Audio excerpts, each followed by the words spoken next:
cool.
Yo, alright, how's the internet?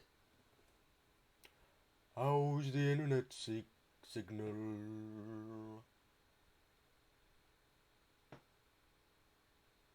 Nope, we're still dying.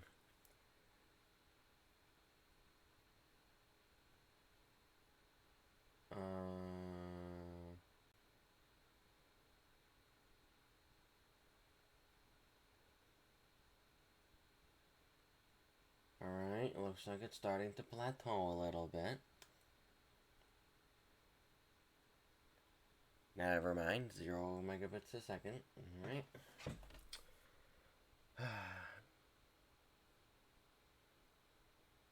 Oh, it's stabilized!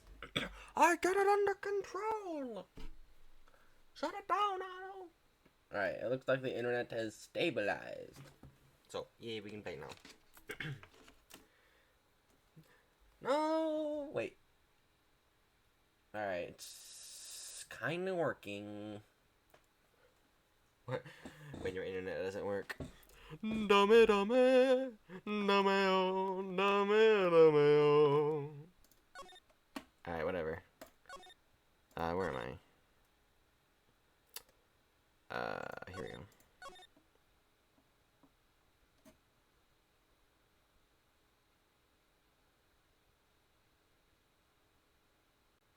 Wow, it's still dropping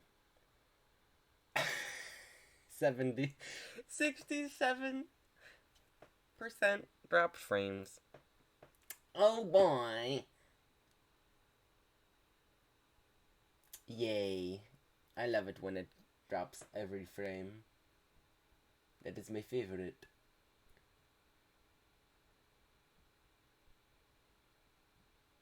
Alright, well, stabilized kind of for now. And we just dropped 100 frames. Dang it. Man, oh man.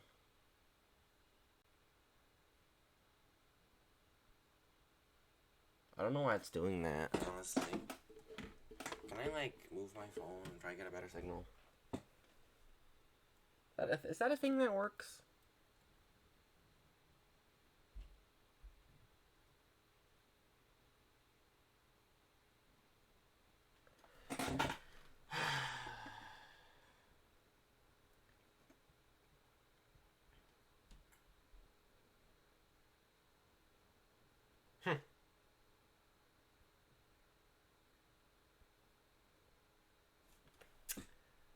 Wow. We're at 5,000 dropped frames already.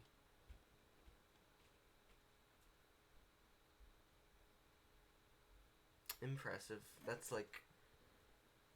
That is very impressive.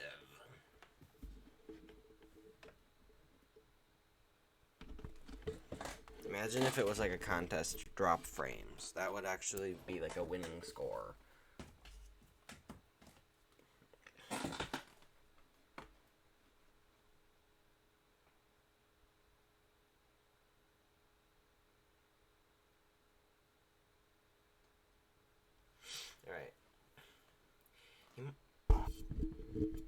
He must be talking about that.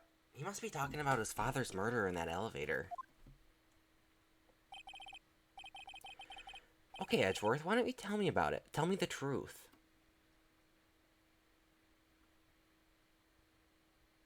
Wow, we're still dropping every single frame. Very fun. Okay, this isn't even working. I'm resetting the internet.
Are we back on the air yet?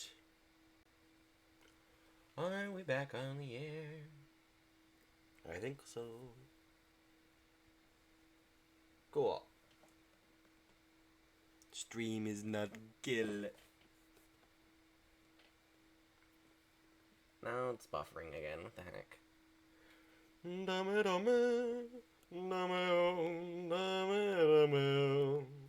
When your internet dies, got him.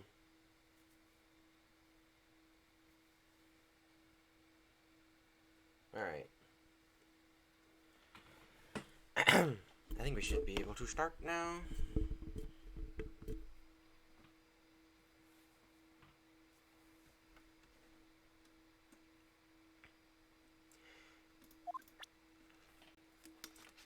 Alright, cool. 3% dropped frames. Wow, that's way better than the 67% we had before. Alright, boys, let's get it. Talk to me, Edgeworth. The SL9 incident was a heinous serial killing case. The head of the investigation was the deputy chief of police at the time, Damon Gant. That wacky old coot was involved in the case 2 years ago, too? Or 2 then? He was a top officer, and it was my first time working with him. I was nervous.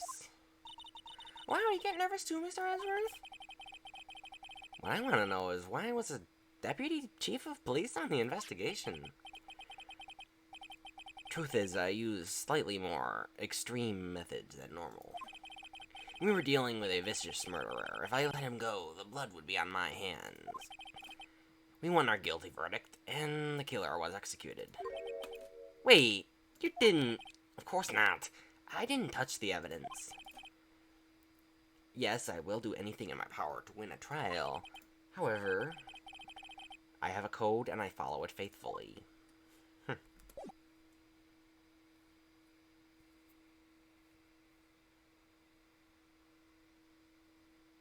Oh, just now it reconnected to the... Alright. Just now I reconnected to the chat. Sorry if I missed anything in like the last 10 minutes. Alright. Well, might as well give him the basics. Right, please, I'm the prosecutor on this case.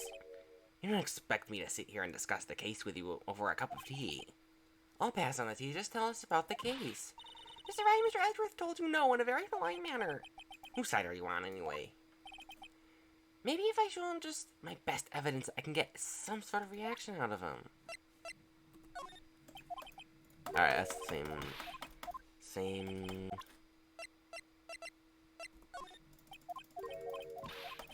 Alright. Same... Alright, here we go. It has to do with that case you were on, the SL9 incident. And some dark suspicion you were wrapped up in? You are the man who revived the worst memory of my life. I figured I'd be telling you about this sooner or later. You must be talking about his father's murder in that elevator. Alright. So that was what we read earlier, but it got cut off. Let's look at this one. Same data.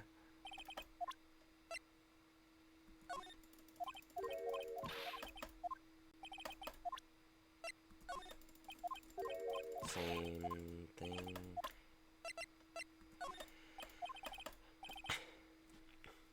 I know you. You've probably got a hold of some information already, right? Is that the same one? Alright, that's the same one. So that has the same reaction? That's a different object. That's interesting.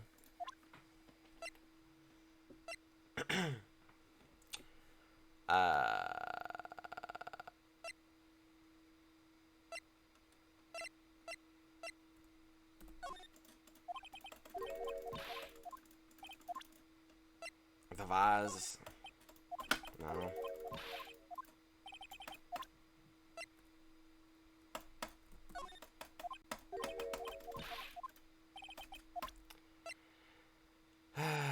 What about this one? Oh, right, I better check this now. As I was saying, What's this? Record of ID card usage? Edgeworth, you went into the evidence room that day, didn't you? Just before the incident occurred, no less. Yes, that's true. Why? Mr. Edgeworth, don't look at me like that. I was asked to go by Chief Gant, no less. The Chief of Police? He wanted evidence for a case that wrapped up half a year ago. He told me he wanted to keep it here in the prosecutor's office. But it was solved, right? It would have to be if the evidence was already filed. The chief is never one to explain himself. In any case, on the day of the stabbings, I brought this back here.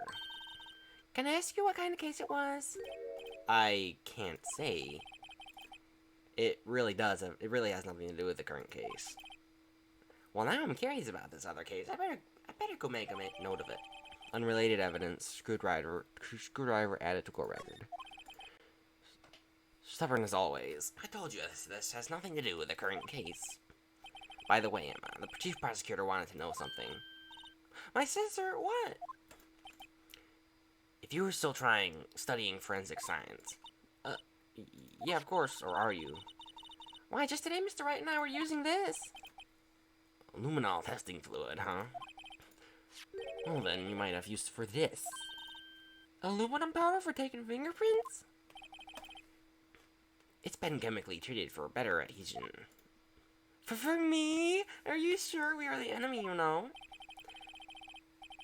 I have no say in today's investigation. Do as you will. Edgeworth, no need to thank me. Here, take your powder and these fingerprint files for everyone involved. Thanks. Wait, how about giving these to Detective Gumshoe as well? Fingerprint set and fingerprint file received. Let's go investigate it! Right. I do seem to remember seeing a suspicious fingerprint somewhere. Alright, let's go back to the,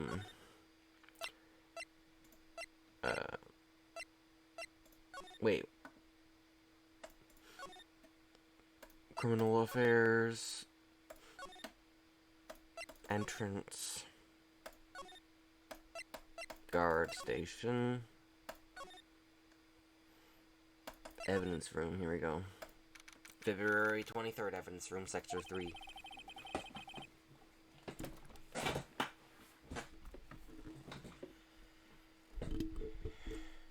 investigation turned up a suspicious handprint. Here, in this blood on the detective's evidence locker. Let's use the secret weapon we just borrowed. Right, let's get started. First, choose a finger. A finger. Each finger leaves behind a slightly different handprint or imprint. Let's choose the finger that will have left behind the clearest print. I really can't tell at a glance. Quit procrastinating and choose a finger. Thumb. Okay, now it's time to check for prints. Let me show you how it's done. Oh, I'm starting to get that sparkle in her eyes. First, we sprinkle the aluminum powder around. Huh? How do you do that? With enter, see? Oh. The aluminum powder adheres completely to the print. Once the powder is all spread, just blow away the excess. Huh? How do you do that? With E. Oh, exciting, I know. Imagine, you're blowing out the candles on a birthday cake, see? Wow, that looks like fun. Well, it could take some getting used to, though. It's fine, it won't go up your nose or anything. You have to pour the powder on thick and blow away the extra. Those are the basics of fingerprinting, Mr. Wright. I guess I'd better give it a try.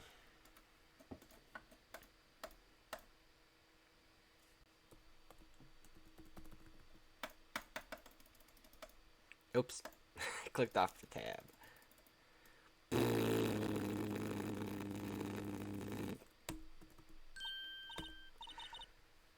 Ah, you did it, you found one! But this looks nothing like a fingerprint. Huh? Oh, now that you mention it, I guess it doesn't. What does it mean? I think it means we're out of luck. Out of luck? The person who left this fingerprint must have been wearing gloves. Don't tell me you've been wasting our time here. Hey, calm down. That's just the way it goes sometimes in scientific investigations. But it does seem like a shame. While we're at it, why don't we look for other prints? Other prints? Look at the locker door closely again. Seems like there are fingerprints outside the bloody handprint as well. Let's see if we can find a clear print. Fingerprints outside the blood? Alright.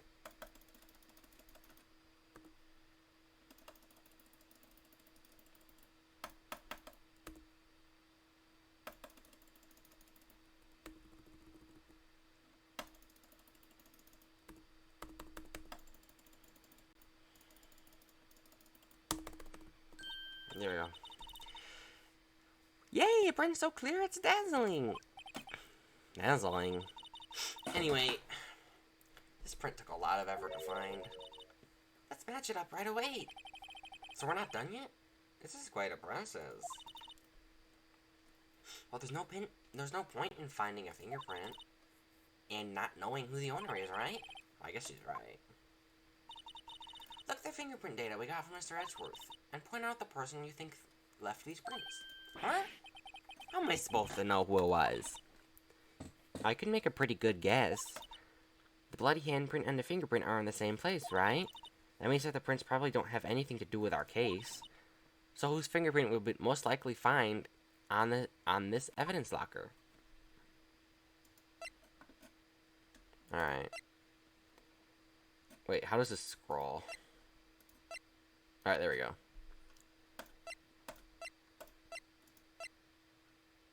Boom, it's this one.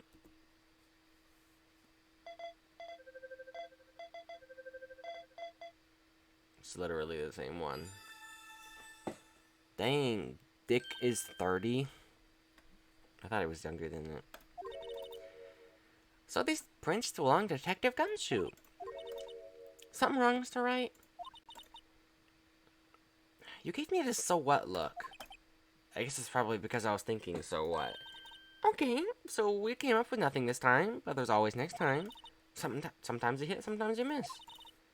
You gotta roll with the punches, Mr. Wright. Thanks for the sympathy. Wait, if I remember correctly, there was one other handprint in this room. Let's check it out.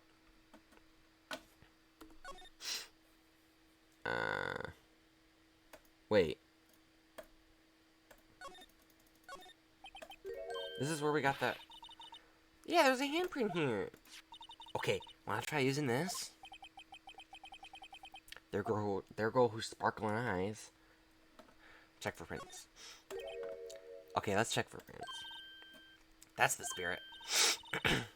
Oh, but I have to warn you about something first. What? The area with the blood was wiped away, right? But we only ended up finding it using chemical means. Any prints in that area will have been wiped away, too. Oh. Right. So that means no prints. Would you say the probability of your hypothesis is high? Don't ask me. Anyway. We must try to find prints that weren't wiped away. Prints other than the ones left by the bloody hand.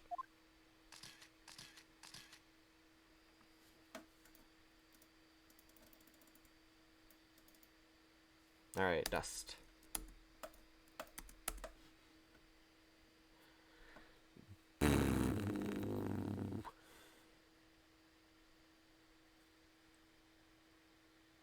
How am I supposed to know?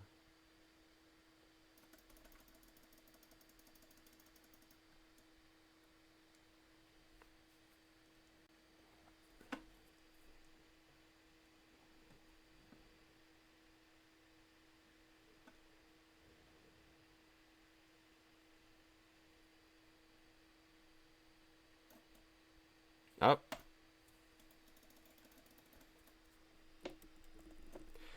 Heck yeah.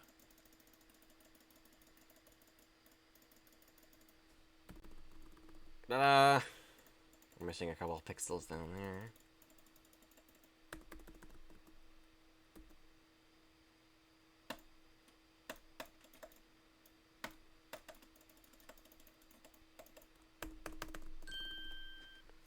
Alright. Here we go.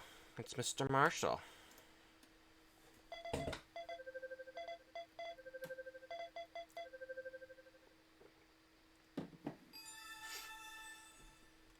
Let's go. Hey, these fingerprints, they... Whose are they? Whose? Is this someone I know? It's Officer Marshall. Huh? Oh, Officer Jake Marshall? Officer Marshall's fingerprints added to court record. That's gotta be a coincidence. He's not involved in the crime.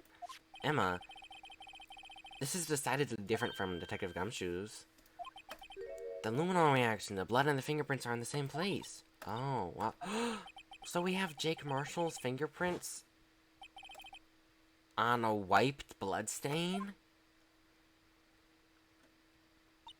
Oh, why wouldn't Officer Marshall?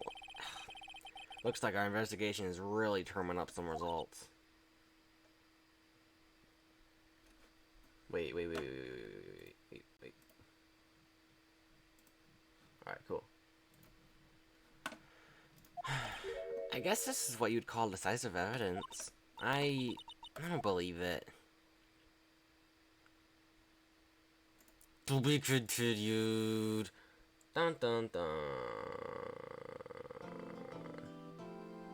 Save your progress, yes.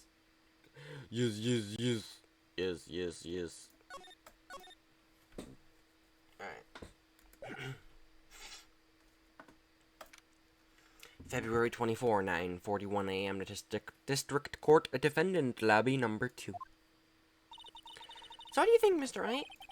I think the prosecution is as confused as we are. After all, the victim was murdered in 2 different places at the same time, and a different suspect was arrested at each of the crime scenes. Lena? Good morning, Mr. Wright. I apologize for yesterday. I was indisposed. I hope they didn't hold you too long for questioning. We just finished, actually. I'm used to all-nighters, though.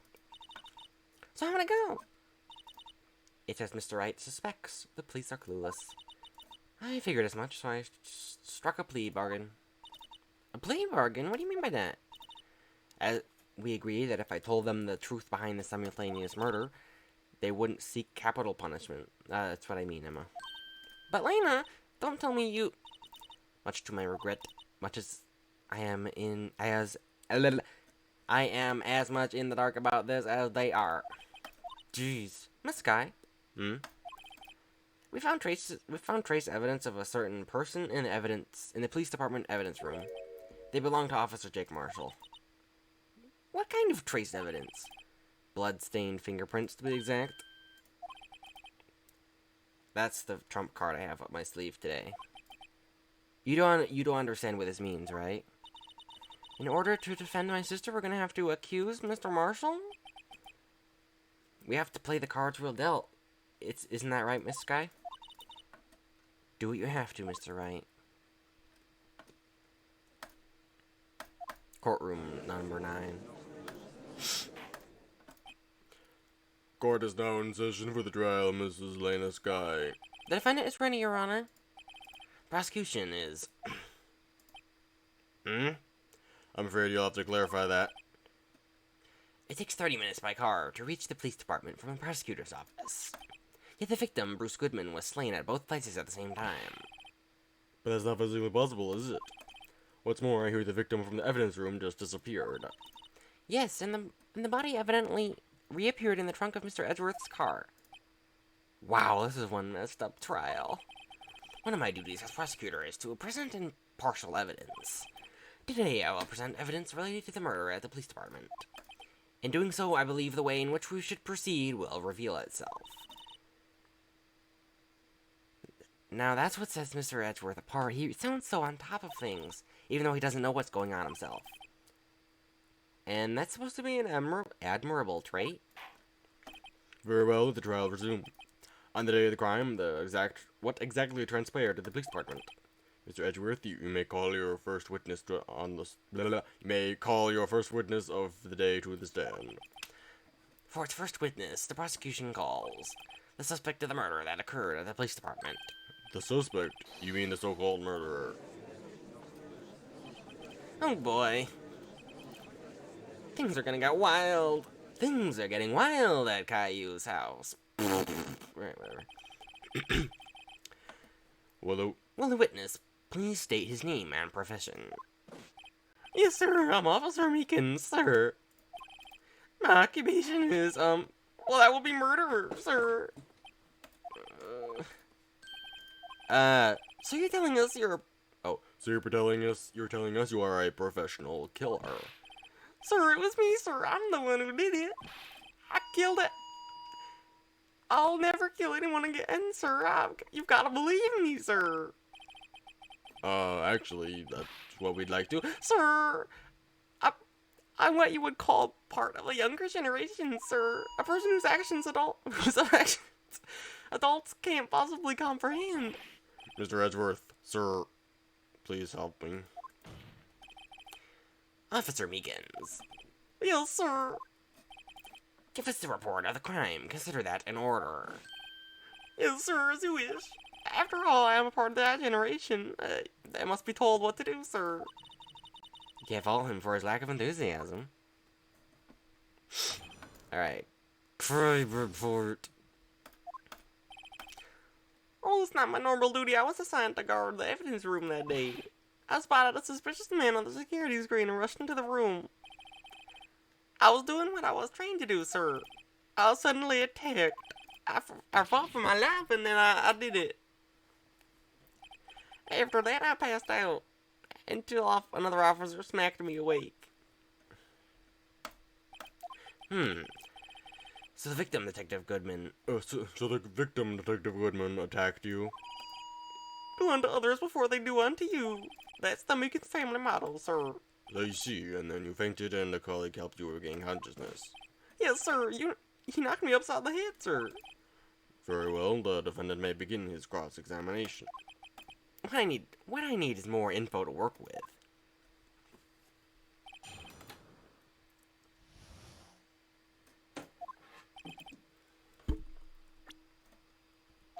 Oh, no, that was a mistake. I didn't mean to click that.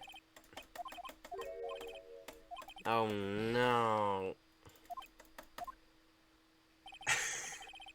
Well, I guess we're going into this trial with less health. Mr. Meekins, you work in the General Affairs Department, do you not? Yes, sir. I'm in charge of hiring new recruits, sir. Yikes. Now there's a scary thought. Evidence transfer was taking place on the day of the crime, which meant many officers were given special tasks not ordinarily performed. I was in charge of guarding the Blue Badger, sir. The Blue Badger? Yes, sir. The lovely police mascot created by the chief of detectives. I was to ensure it wasn't broken during the transferal process. That was the sole mission for the day, sir. I see. Sounds like a very, important mission. After the award ceremony finished that day, there were so many people running around that I relocated the Blue Badger to the evidence room.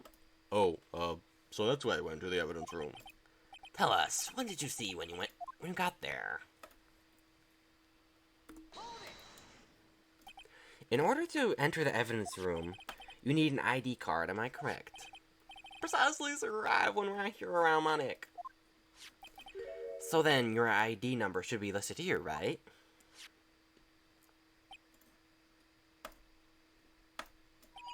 There it is. I found it. This is the one right here. Could you please read us the number? Yes, sir. It's 4989596. That's my number, sir. I see. Huh. But the number 4989596 is shown as being used twice. Please explain, witness. It's no real mystery, sir. The first time was when I relocated the Blue Badger in the evidence room. And then the second time was when I went to get him after everything settled down. I see. So it was during that second time, then. Yes, sir. That was when I spotted the man on the security screen. Data added to the ID court record. Oh, alright. So you were attacked. Could you please tell us exactly what happened to you? it was a knife, sir. A knife. Detective Goodman pulled the knife on you. What happened then? Well, with me charging in like that, he looked as surprised as I was. You aren't exactly the kind of person someone would want to run into. That's when I reacted, sir. I swung my arms like an octopus, struggling to detain him. That's how I got this gas in my hand. Maybe if you kept your cool, maybe your hand wouldn't be... When I saw the blood trickling down my arm, I panicked. I grabbed the man by the collar. What exactly do you mean by you did it? I mean, I don't look the type, but I'm really into kung fu films, sir.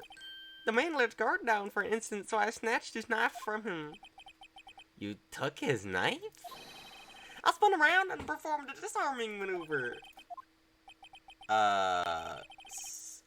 See. He must have been desperate. The last thing I knew, the white coat was drenched in a sea of blood, and then the next thing I knew, he punched me right in the face, sir. After that... Alright, here we go. About what time did you regain consciousness? No offense, sir, but how am I supposed to know that? I was unconscious. Oh, right. According to the report from an officer that woke the witness up, it was about 5:30. He hit me right in the head, too. I woke up crying tears of pain. That's nice. Or, I mean, it's nice that you recovered, that is. When I came around, I made sure to finish my mission, sir. Your mission? Yes, sir, the Blue Badger, sir. I returned to the entrance before things got out of hand.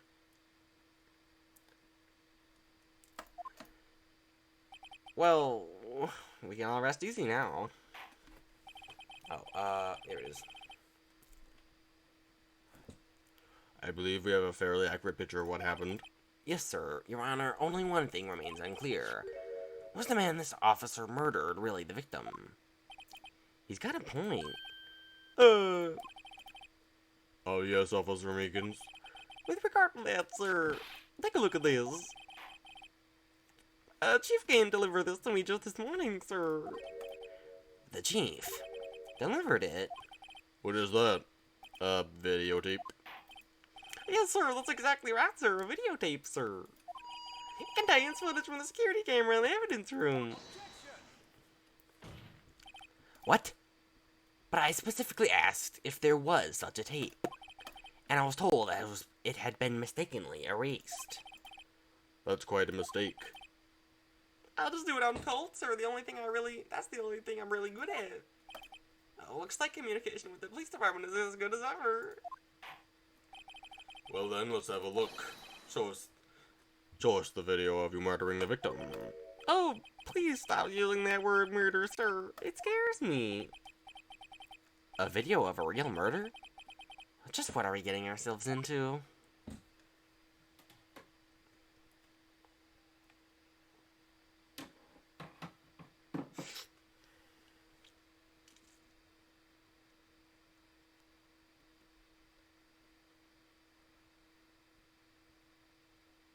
Oh no, It's CGI, man. Yo, it's the guy. Alright. Oh man, someone opened that locker.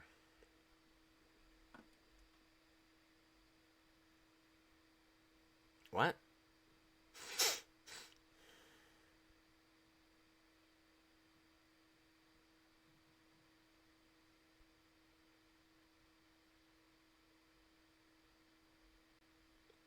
The heck?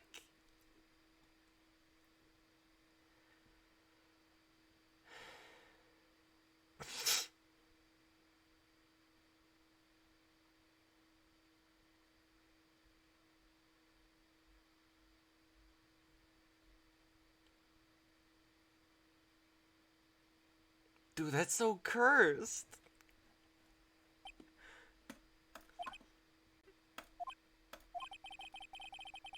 well, I believe we're all thinking the same thing.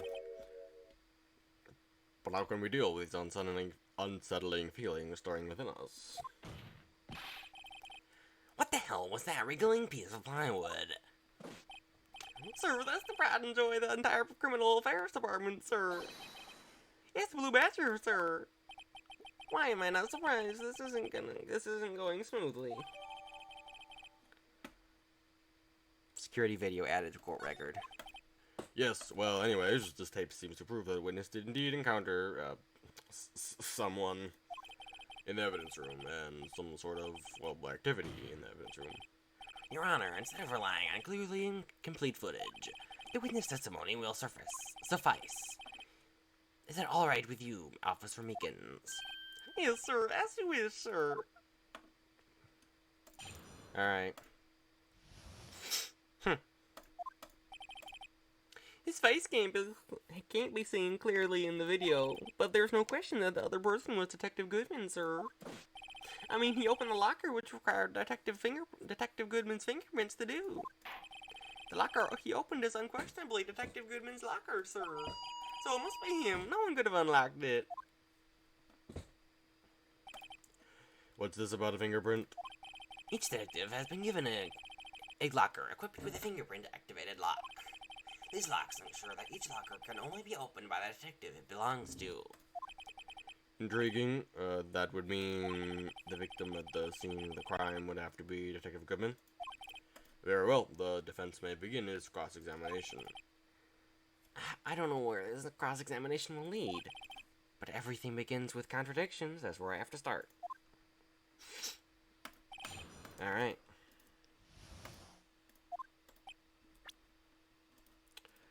Time to save.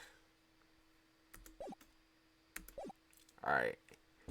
His face can't be clearly seen, but there's no question that the other person was Detective Goodman.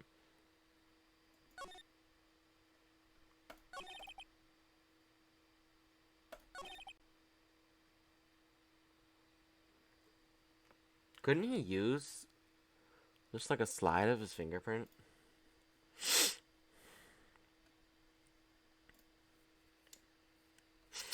Alright.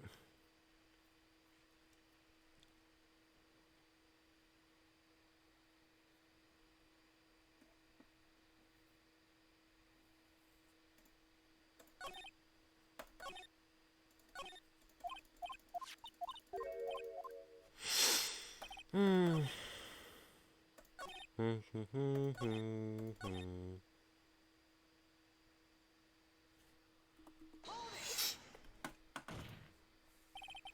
However, the most important detail is not shown in this video, the man's face. Sir, if I may say something, sir. Please do, after all, you were the one being examined. I don't understand why the man's face is so important in this case, sir. I mean, it was his hand that opened the fingerprint lock, and it was his hand that tried to thrust a knife into my body, sir. My unsettled state can testify enough to this, sir. Yes, you have a point. The footage doesn't lie. That is, unless the defense can find a problem with it. Mr. Wright, let's go check the court record again. Is there a problem with the videotape? There's a problem. There's one thing in particular that seems rather strange. Strange. This contradiction leads to the possibility that the man may not have been Detective Goodman. What? The video contains such a contradiction? Interesting, Your Honor. I have a proposal. Yes, Mr. Edgeworth. I propose to have the defense point out to us the alleged contradiction in the video. He wants to get pointed out? Very well, proposal accepted. Let us further inspect this piece of evidence. I will now play the vid security tape. Mr. Wright, please show us this contradiction you speak of. Alright.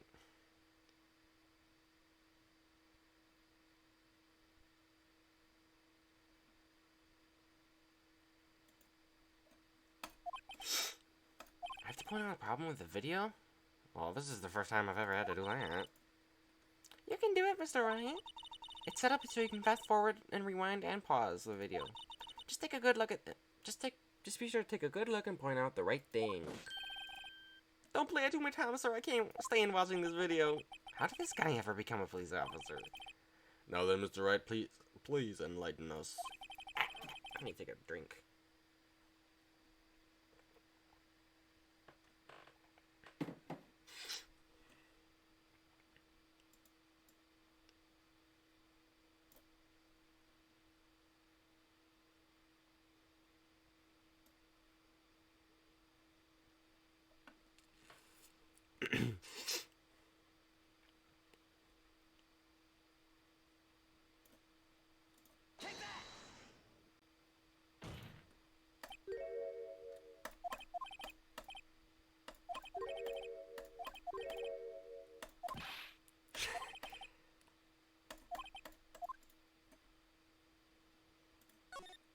Alright.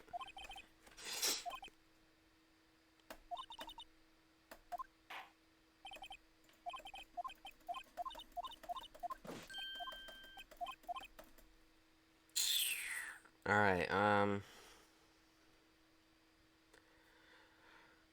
we have the light! Oh no. Did I mess that up? Officer Meekins? Sir, do you mean me, sir? As I understand it, the locker apparatus works like this.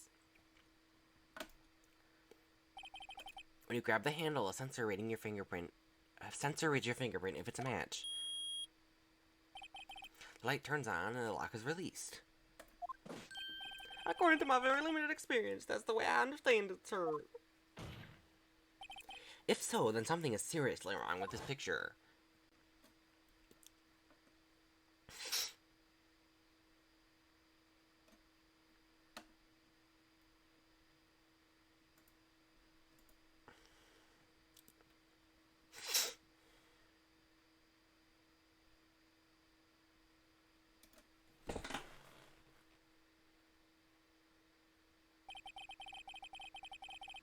When the victim reaches to the handle to open the locker, let's rewind a little earlier. Oh my gosh, why? It's so slow.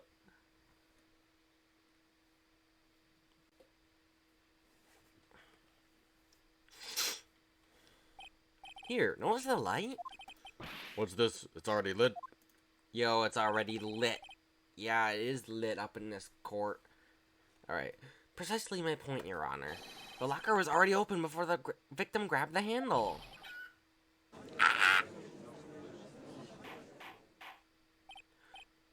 Order, order, what's the meaning of this? It's very simple, Your Honor. Alright, let's save. I need to save. The locker wasn't locked on the day of the crime. But the locker locks are controlled by an electric system. When the door is shut, a sensor is triggered, and the lock is automatically locked. Oh, I know, it must have been broken down. Of course, I'm not an expert on this. That's not likely, Your Honor. The sensor would detect it and report any malfunction. Oh well, it just goes to show novices just keep their mouths shut. Me? A novice, Your Honor? Yes, why wasn't the locker locked? Me? Yes, well, you see, this isn't exactly my field. What do you think, Miss Scientific Investigator? Huh? Oh, maybe something like a jammed... Maybe something like the jammed system sensor? Hey, Ron. Something jammed the sensor. Say. There's something else that seems out of place in this videotape. Yeah, I thought so too. There's got to be another clue in this footage. Very well, let's inspect the tape once more. The locker wasn't locked. Alright,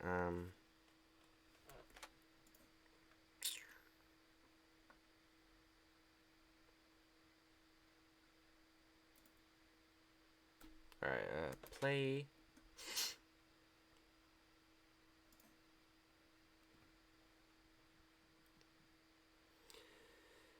Fast forward a little bit.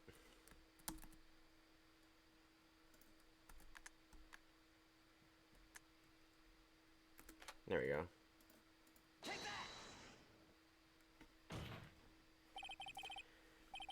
Please watch closely. This is the continuation of the part I showed you earlier.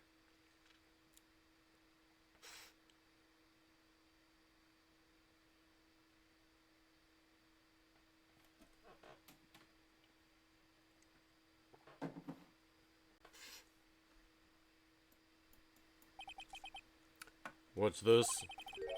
Something white fell out. Something white fell out from under the locker. But sir, it's been my experience that things fall out of doors when they're opened. Often. We can't be sure that the item was completely inside the locker to begin with. What do you mean? The sensor triggers the lock when the door is shut. But what if, say, something was inserted between the sensor and the door? Inserted.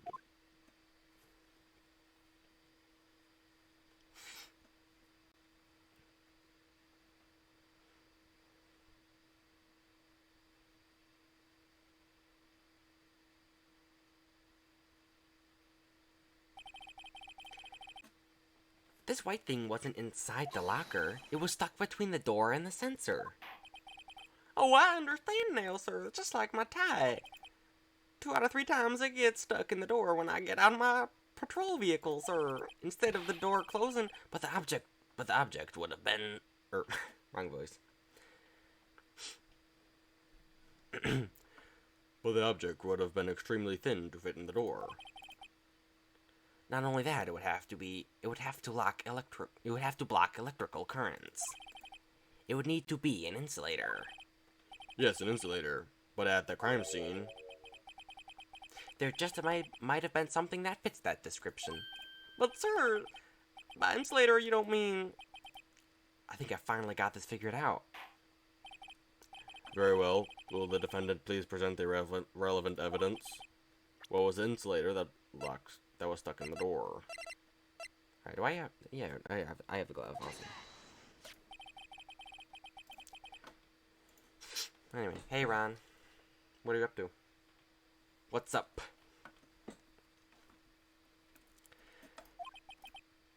Well, we can't be sure that that this was in the victim's locker. It has a tag that says SL9 incident. The video seems to depict the victim opening the locker. But that isn't the case. The lit lamp attests to this. On the day of the crime, even I could have opened that locker. Is this not so, Officer Meekins? Sir, it would appear so, sir. Order, order, order. So are we to believe that the victim, whom this witness stabbed in the evidence room, was not Detective Goodman? Do not be misled, Your Honor. What do you mean, Mr. Edgeworth? The defendant has merely demonstrated that possibility and nothing more. The victim in this video was indeed Bruce Goodman. The prosecution will offer one more testimony to prove this. What? Officer Meekins, please testify about this. Sir? Me, sir? I'm not sure what you're referring to, sir. Oh, you mean that, sir? Of course, sir. Is this a joke? Very well, begin your testimony. Mystery Man number 2. There's one other thing that proves the man was Detective Goodman, sir. To enter the evidence room, you must use their ID card. When an ID card is used, there's a record of it. At the time of the crime, the detective had used his card. An ID card record. I see. I have the ID card record here, Your Honor. The ID used at 5:15 is that of the victim. Just before the crime, Yes, without a doubt, this is the victim's ID. However, one thing does strike me as unusual. Several hundred cases should have been due for transferal. Why are there so few people using this room? This particular evidence room is only used for storing certain special cases. Special cases? Extremely violent cases involving police staff. Just hearing that makes my hair stand on end. Me too, although it doesn't make much of a difference. There are only a few cases up for transferal here, and most were cleared up by noon. Right, I see. Now let's move on to the cross-examination. Alright. Let's try and look for any contradictions here.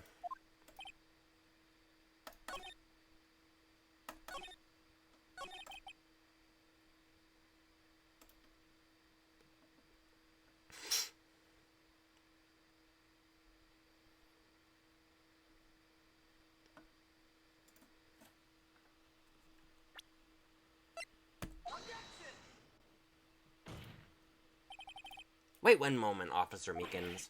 I'm not good at waiting, sir. I have the victim's ID card right here. I found it at the crime scene. That makes sense. When I say crime scene, I'm not referring to the evidence room of the police department. I mean the other crime scene, the underground police parking lot of the police station. Your Honor, I have one more piece of evidence to present. It's a very important clue regarding the victim's ID card. Lost item report. It's only half completed. But it shows that Detective Goodman had lost something on the day of the crime. Something important enough to fill out this report. Let me guess. You believe there's something... Let me guess. You believe this something is his ID card, right? I can't say for sure, but there is a high probability. On the day of the crime, Detective Goodman was not carrying his card. Order. So now, what does this all mean? It can only mean one thing, and it doesn't even require much thought. The man Officer Meekins encountered in the evidence room was not Detective Goodman, but rather the man who stole his ID card. Meow. My cat is meowing at my door.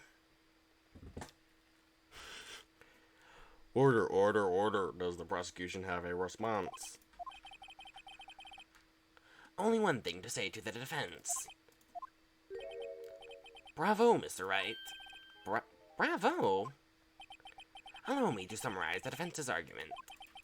It's 5:15 p.m. on the day of the crime. The man in the evidence room Officer Meekins encountered was not Detective Goodman. There are two grounds to support this. First, the locker in the evidence room was already unlocked. Second, the victim lost his ID card. Am I correct so far, Mr. Wright? Yes. Yeah? What's he up to? Alright, just a second. My cat needs me. Oops. Meow, meow.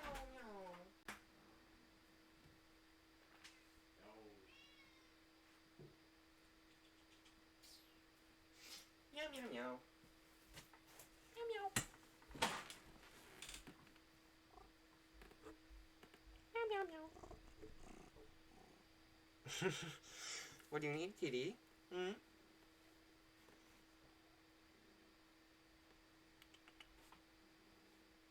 What do you need, kitty? You just bored?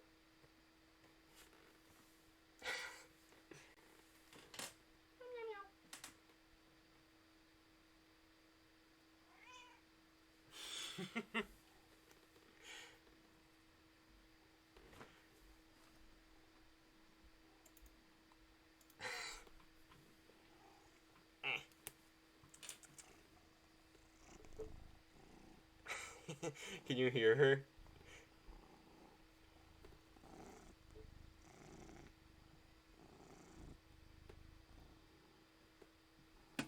Wait.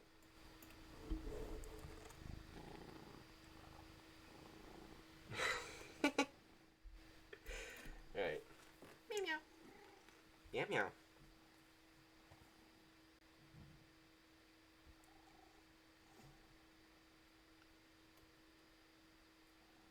You gonna be on my lap while I play? Hmm? Wish I had a webcam on, so I could show you my cat.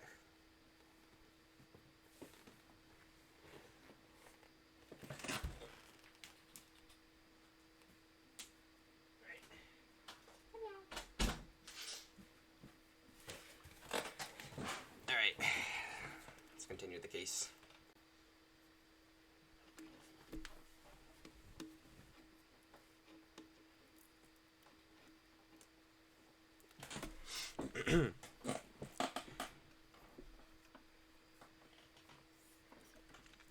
That being the case, we must inevitably arrive at a single conclusion. If the victim in this video is a fake, then the murder in the evidence room is also a fake. In other words, the security camera does not show the instant of the murder. That is, well, I guess that's right. Is something wrong, Mr. Wright? 1 moment ago, you seemed content to be pointing your finger around. This isn't gonna end well. Well, well, it seems you finally realized exactly what you've gone to such lengths to prove. Explain yourself, Mr. Edgeworth. The defense has already done the explaining for me. The victim in this video is fake, which means a murder did not take place at the police department at 5:15 on the day of the crime. So the real crime could only take place at one location, the underground parking lot. At the prosecutor's office, the murderer being Miss Lena Skye, the defendant. The evidence is compelling. A trustworthy witness. Observe the moment the defendant used the murder weapon. Ah! Oh, that's okay.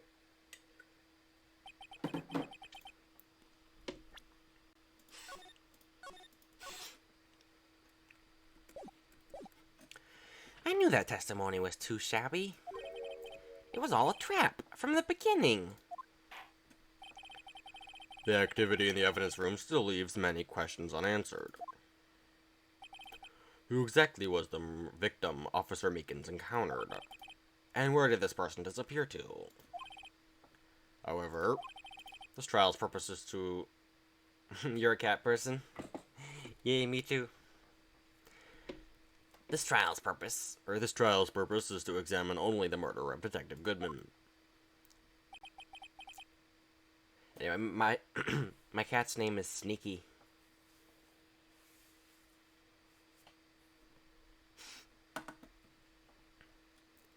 Just so, Your Honor. Mr. Wright, you have to do something or else Lena... What do I do? How am I supposed to get myself out of this mess? One moment, Your Honor. What now, Mr. Wright? Don't tell me you're objecting to what you've just proven. Of course not. But I almost walked right into the prosecution's trap. What are you talking about? This cross-examination has proven one thing and one thing only. The security video did not show the actual murder.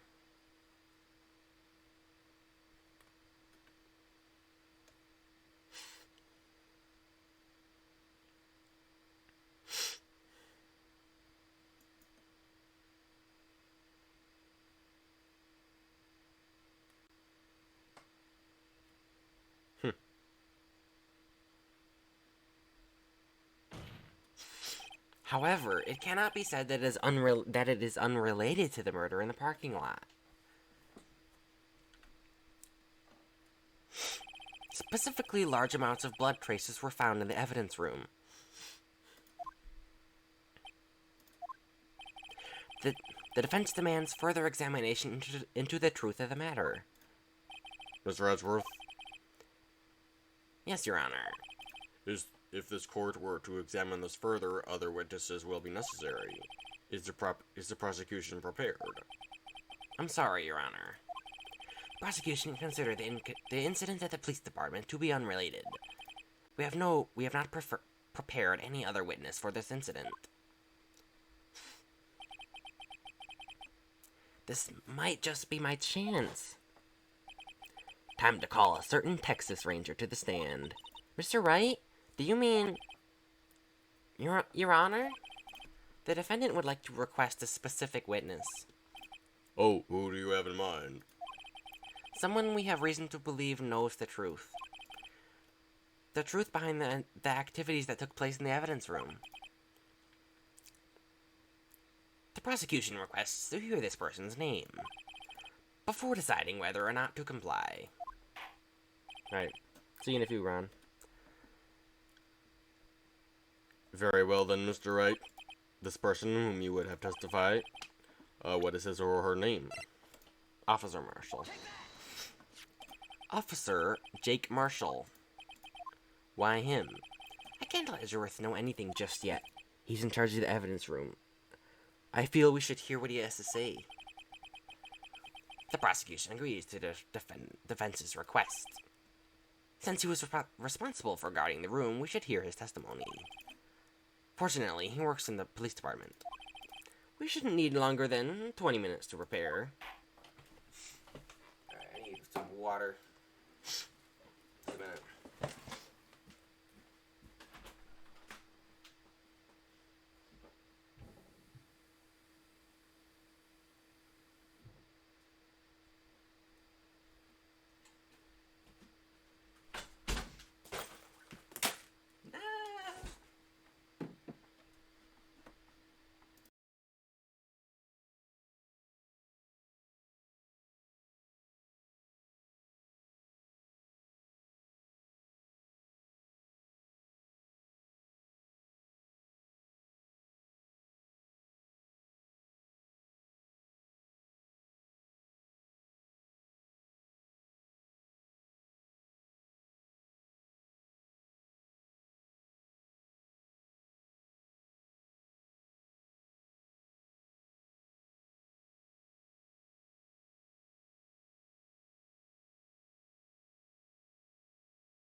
The court will take a 30-minute recess while the witness is subpoenaed.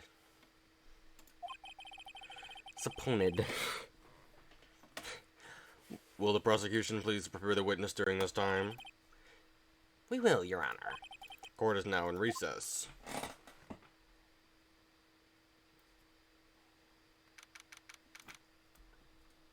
Alright,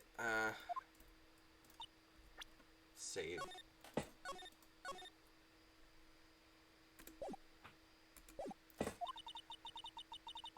There's no stopping you, is there, Mr. Wright? Huh? What do you mean? You called for Jake Marshall. It seems you figured something. You figured everything out. I haven't figured anything out. Lena, you're the one who knows everything? Emma, you always know everything. Why don't you just tell us? Mr. Wright is trying his hardest to protect you. I don't ever recall asking for his protection. How can you be so cold? Don't you trust us? Don't you trust me? Hope I'm not interrupting anything, pal. Oh, guess I am. I'll come back later. Wait, Detective Gumshoe, what is it? Got a lot of nerve, pal, making a detective run around while on duty. And just happened enough you call me here. I've seen happier people at funerals. Sorry, Detective. You better be pal. Wait, hey!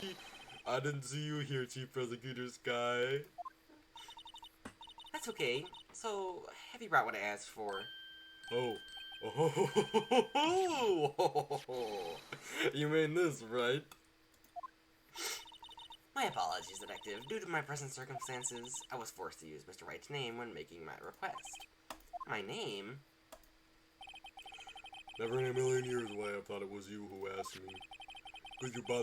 Could I bother you to bring me the SL9 incident files?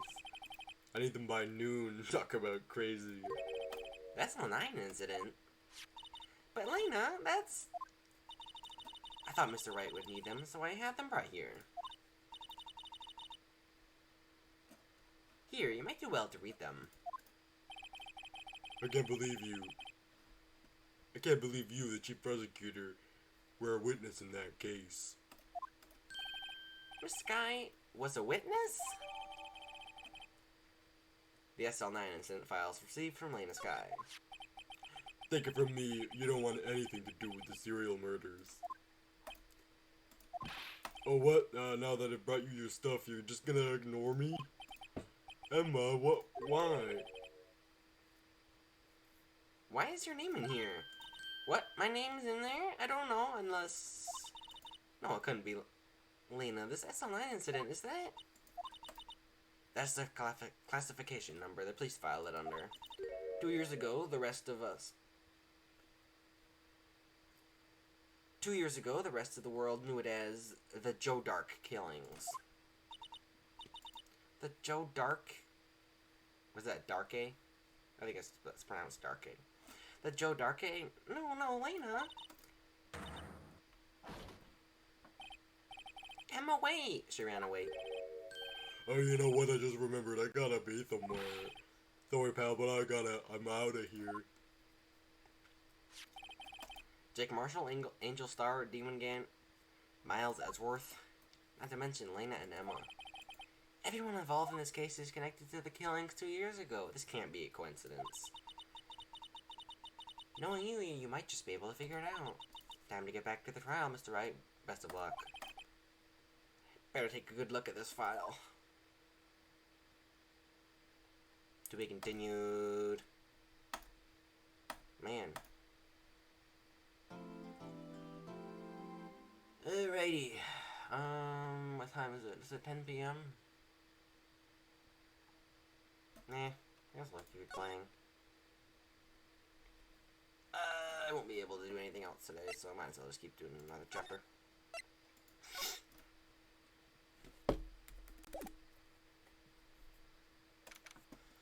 February 24, 12:14 p.m. District Court, courtroom number 9. Is this the final case? Or is this the final chapter, probably? I think so. The court will now reconvene for the trial of Miss Lena Sky. Emma didn't come back. Allow me to call the next witness to the stand. The officer in charge of guarding the evidence room on the day of the crime.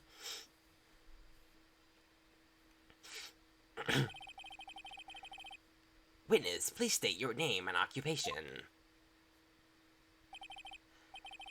I'm the guy that makes buzz7788 lose his voice.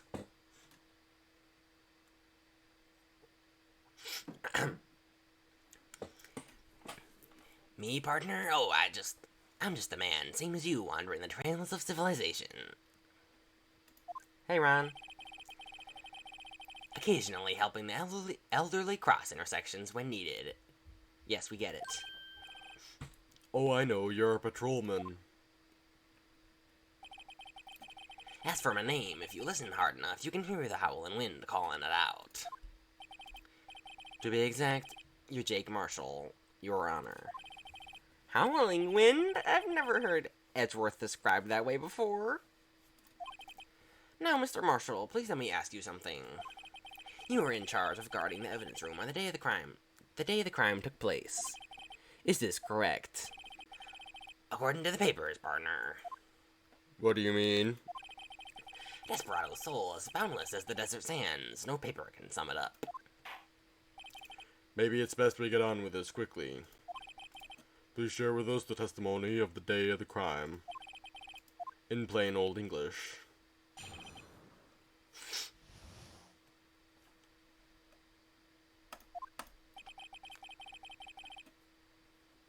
Oh, you missed a... you missed a joke I made. When Edgeworth was asking if Marshall's name and occupation, I'm like, I'm the guy that makes Buzz lose his voice. Alright, whatever. I thought it was funny. My job was to keep a wary eye on that bone archhead. This A was supposed to make rounds 3 times a day, but that ain't my style. Besides, the room's protected by 2 security systems anyway. If I remember right, I was at the street side saloon at the time it went down. I'm just an innocent traveling man. If you're out of ammo, it's time I hit the trail.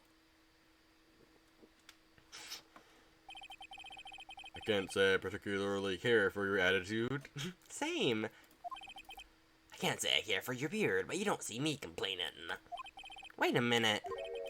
What do you mean by 2 security systems? I mean the security cameras and the ID card reader. I reckon even a cowpoke like you knows about those. Yes, well, the fingerprint activated locks on the evidence lockers? The fingerprint activated locks? What kind of newfangled doohickeys are those? He's not being very helpful. Not that he's good with machines or following orders. Everyone's got their weaknesses now, don't they, Mr. Prosecutor? This one seems like trouble. Anyway, Mr. Wright, he's all yours. Day of the crime.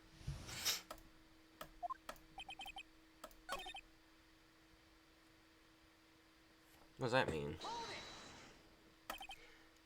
But you made your rounds on the day of the crime, right? Ain't you heard a word I said, partner? I told you it ain't my style. I'm afraid I don't understand. No desperado I knows lets rules get in his way. No desperados I know join the police force. So, Officer Marshall, on the day of the crime, Just between you and me, I didn't set foot in that evidence room that day. there was a rubber glove stuck in the evidence locker. Do you know anything about that? Sorry, partner, can't say I do. Haven't been in that crypt in weeks. How does this guy avoid being fired? Alright, I should save the game.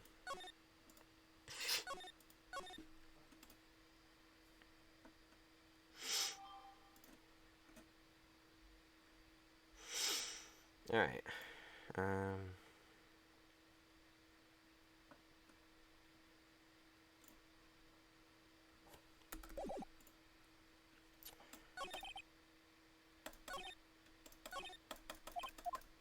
Alright, so I need to present his prints, because that's the trump card he's talking about. One...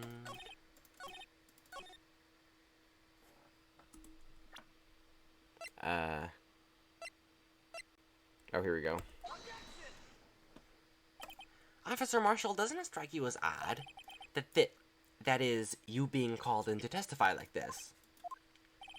After all, you weren't in the security room at the time of the crime. And yet you dragged me down here. Explain yourself, partner. It's quite simple. You left a very large trail behind at the scene. Or to be exact, a handprint.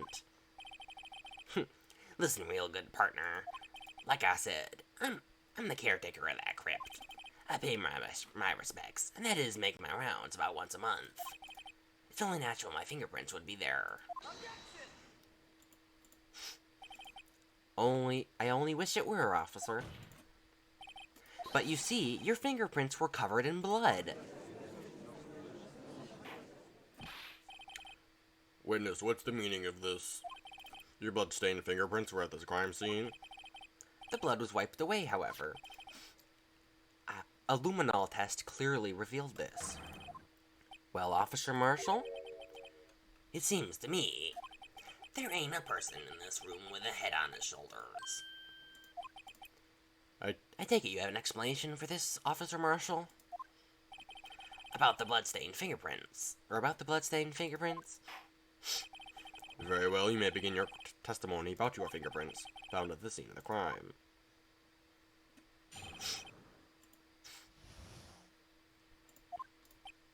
Like I said, it's only natural for my fingerprints to be in that evidence room. One of them might just have happened to be in the same place as the bloodstained handprint. The murderer touched the locker when my fingerprint was by chance. The bloodstain and the fingerprints are completely unrelated. Or didn't you know the murderer was wearing gloves? See, I had nothing to do with it. The witness's explanation appears valid, although there is room for doubt. Life wouldn't be fun without any doubt, partner. The defense may now cross-examine the witness. This guy's hiding something, I can feel it. Now's my chance to prove it.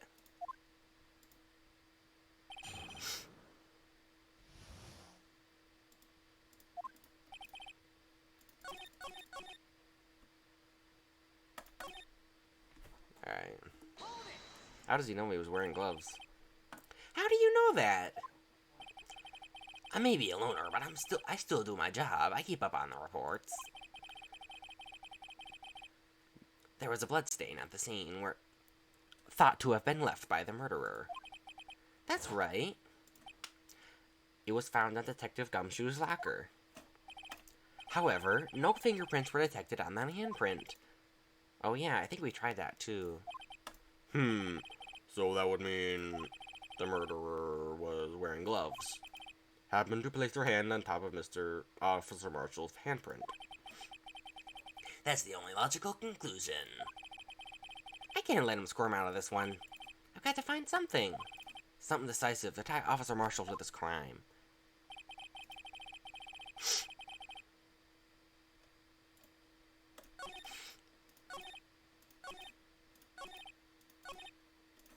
Wait, am I missing something here?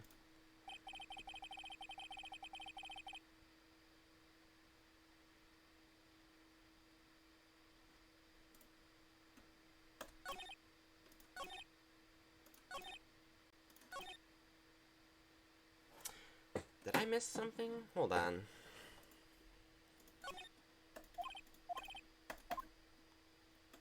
I guess I'll just press all these. So then, what about the bloody handprint? Wasn't mine. It's no mystery. Please explain. My locker is covered with my handprints. It's just so happened. Alright. The chances of that happening are 1,000,000 to 1. On the contrary, one could argue just the opposite. The chances of that are not happening are 1,000,000 to 1. Get one thing straight, partner. You ain't gonna get no reward for me with a mere fingerprint. Wanna know why?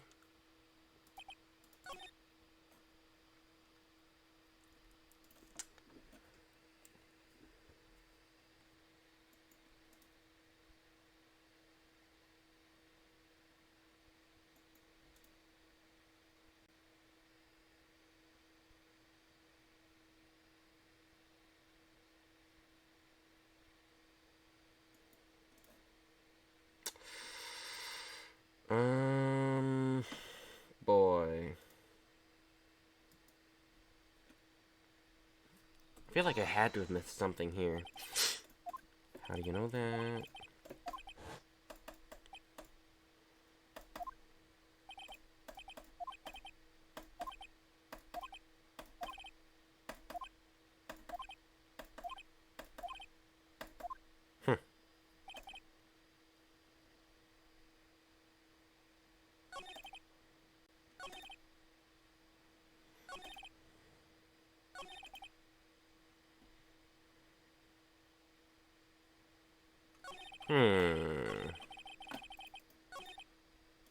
Alright, I don't think I pressed this first one. That's because you, how do I put it, pay your respects once a month? Yeah, that's right. That and one more thing. That locker happens to be mine. What do you mean? I mean what I said. The locker I used to be a detective. The locker I used when I was a detective. The locker I use today. Or I still use. All that's there now is it's heaps of broken dreams. I see. It'd be strange if my prints weren't all over that locker. Apparently his fingerprints data was never removed from the locker's programming. He must have been using the fingerprint lock all this time without ever knowing it. Are you starting to get the picture, partner? The picture? The seal of blood in the desert. It's just food for the buzzards. There's only one reality, that's this. The security tape. So long as my trial isn't in there. So long as my trail isn't in there, you can't say otherwise. This isn't getting us anywhere, Mr. Wright. Please consider carefully where you're going with this cross-examination. Yes, Your Honor. Now then, can you continue your testimony, Officer Marshall?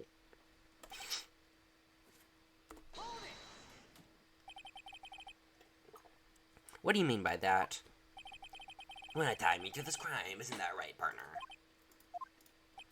If so, that video is the only direct evidence you have.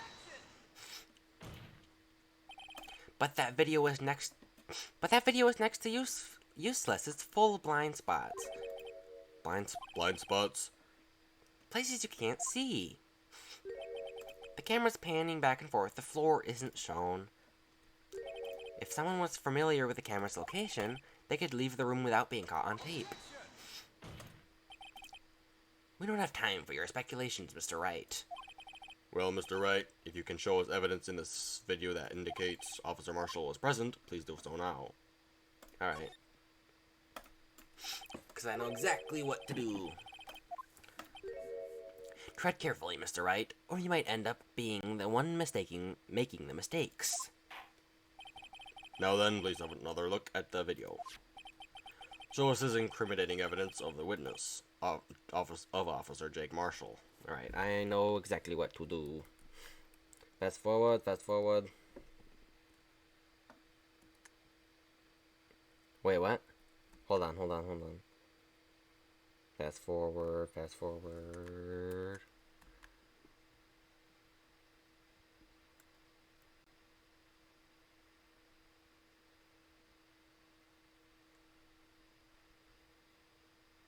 There.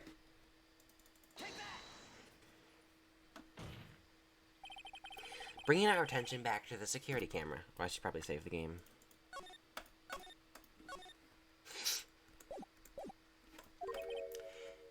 Is a mistake. I'm afraid you're soon to forget, Officer Marshall. The days are short in Texas, and so are our tempers. Could you sum up what you have said in 8 words or less? What you're gonna say, whatever. Very well. You can clearly be seen in this video. Exactly 8 words. Not bad, partner. The key lies in a certain locker shown in this video.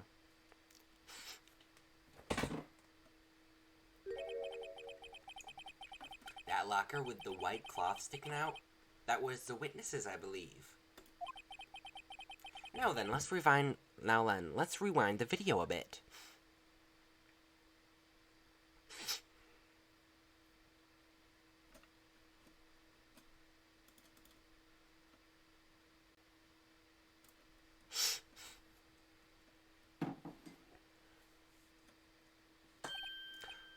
Oh, the white cloth is gone.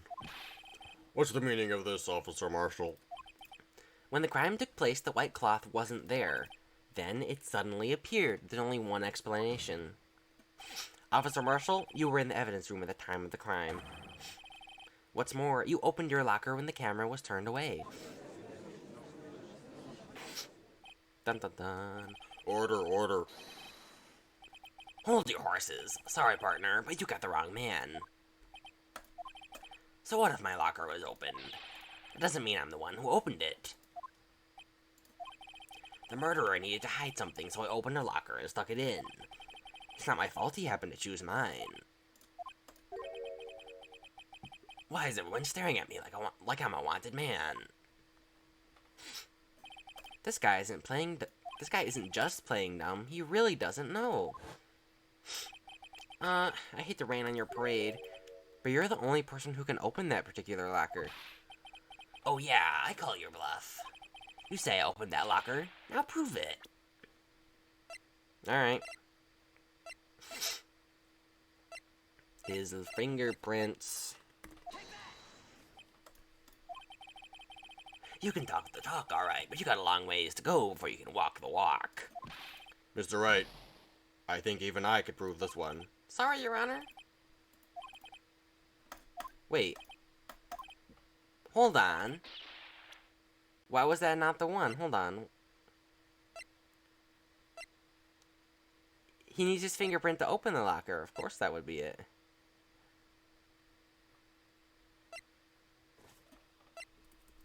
There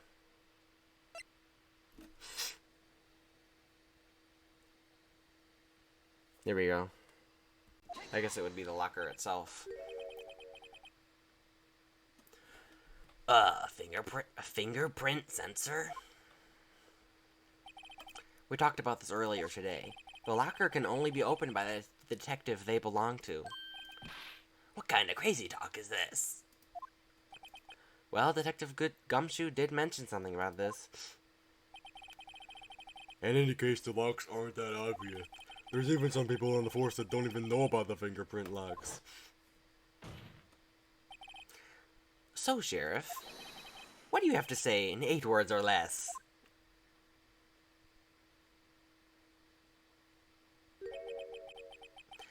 I only got 1 word for you, partner. No! Order, order, order. Witness, please explain yourself.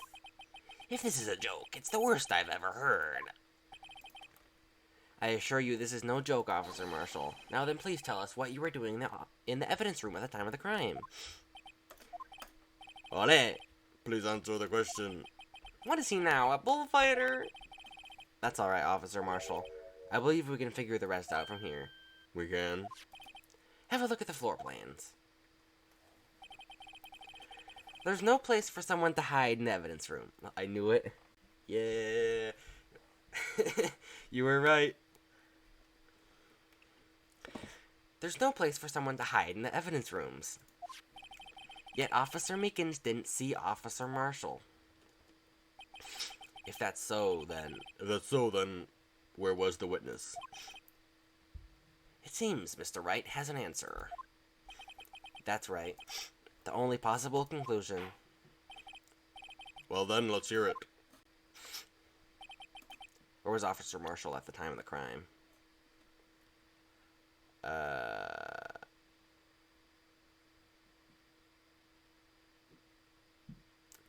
Dude. Where is he? Let me think. Could he have been, like, here, hiding behind the doorway, so we, like, walked past, went up here, got knocked out? Or was the murderer... Oh.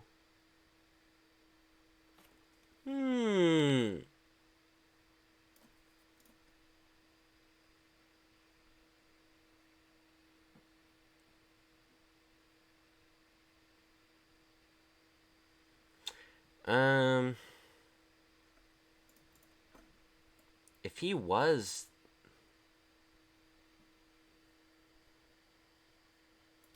Was he here? Officer Marshall was standing right here. So Officer Meekins didn't notice him standing there. That's almost as credible as Meekins' warp theory. Wait. Oh, I thought it was saying he was the murderer. I guess he was hiding in the room while the other guy was in there.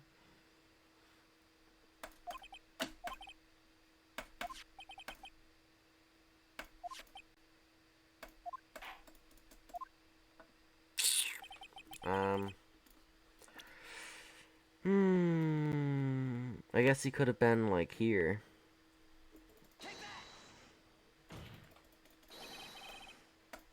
Well, unless it's not the answer. Yeah, that's not the answer either.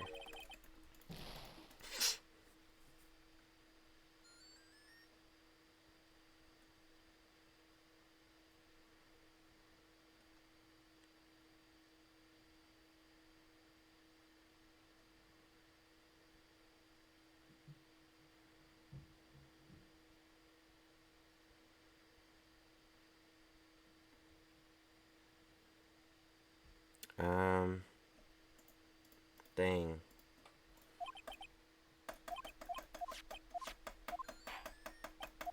Alright, where could he have been?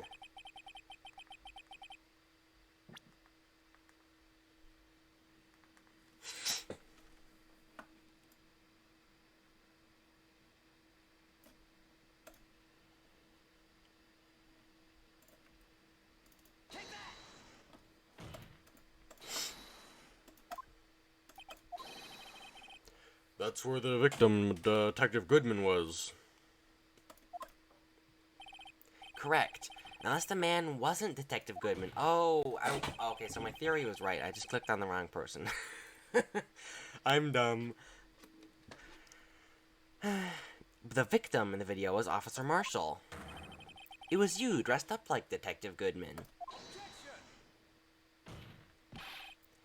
But that's preposterous. Yeah, because I'm the best detective ever. I don't even need clues to tell who is the criminal.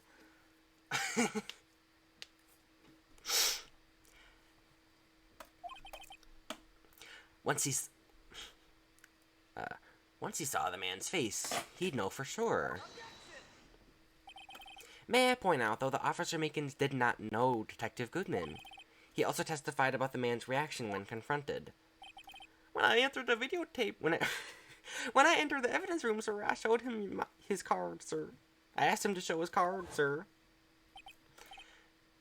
Yes? Yes, and how did Detective Goodman respond? He suddenly pulled a knife out on me.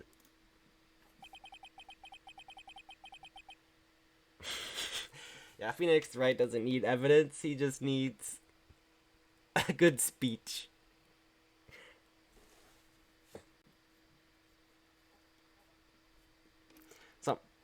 Something about the officer's story puzzled me.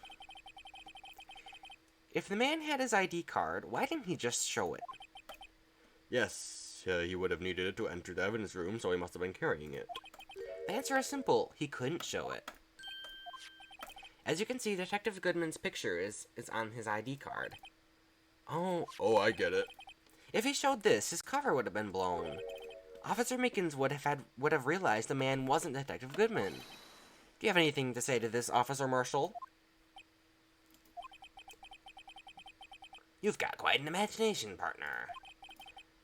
We've got a term for that. It's called circumstantial evidence. Circumstantial evidence? He's still denying it. You're gonna have to do better than that to break a detective. Unless you had some hard evidence. Unless you have some hard evidence proving I dressed up as the victim. Oh, now he is asking for the evidence. Oh, no. I can't say I particularly care for your uncooperative disposition. I can't say I care for your beard, but I don't see me complaining. Well, Mr. Wright, do you have any evidence proving beyond a shadow of a doubt that the officer... Oh, I should save the game, definitely. That Officer Marshall dressed up as the victim. Well, who am I kidding? I don't have anything like that. I can see the fear in your eyes, partner. Seems you're the only one who can't take the desert heat. Ah, this can't be happening. It's so obvious he's the one. What can I do?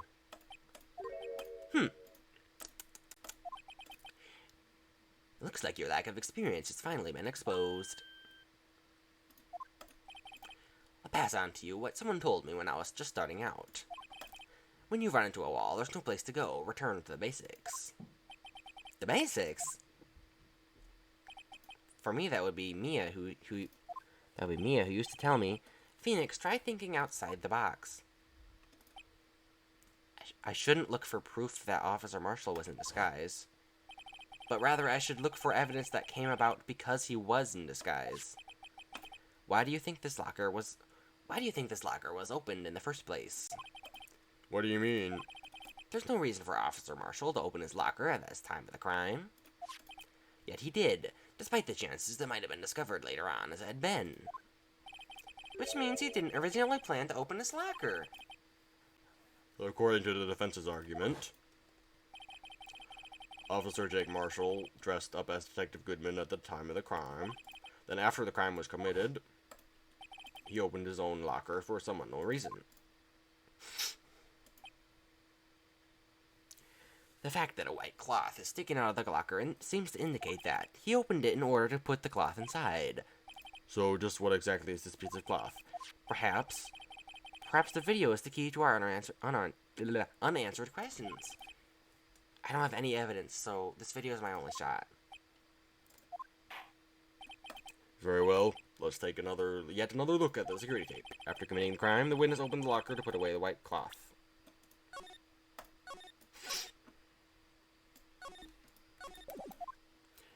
Please show us the videotape. Alright, let's see. Alright, so he walks over, drops the glove. Meekins walks over, he confronts him, he gets hit, they fight.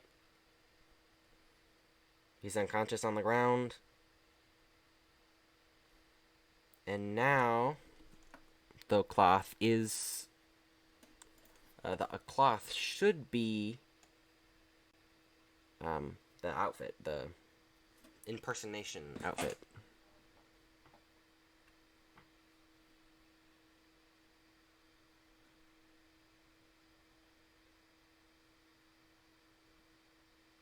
Alright, hold on.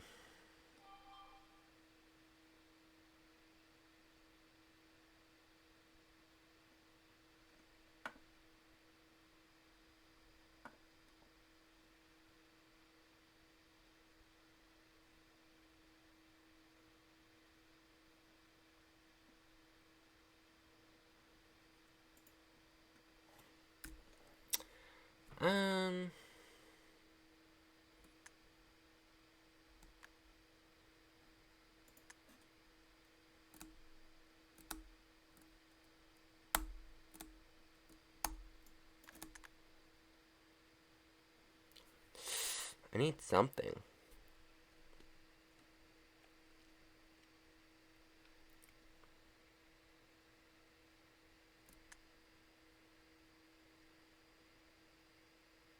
Oh, whoa, whoa, whoa, whoa, whoa. Hold on.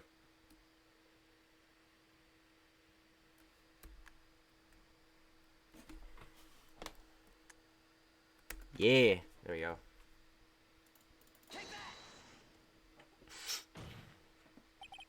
For some reason, you disguised yourself as Detective Goodman and entered the evidence room, although I don't know why. I don't know to what end yet. However, something unexpected happened. Officer Meekins barged in on you. When asked to show your ID card, you pulled a knife out on him. However, Officer Meekins panicked, and the white coat you were wearing was stained with blood. Oh, white coat stained with blood. Can't just walk out like that. Alright, see you in a few, Ron. So you hid the coat in your locker. Not bad, partner.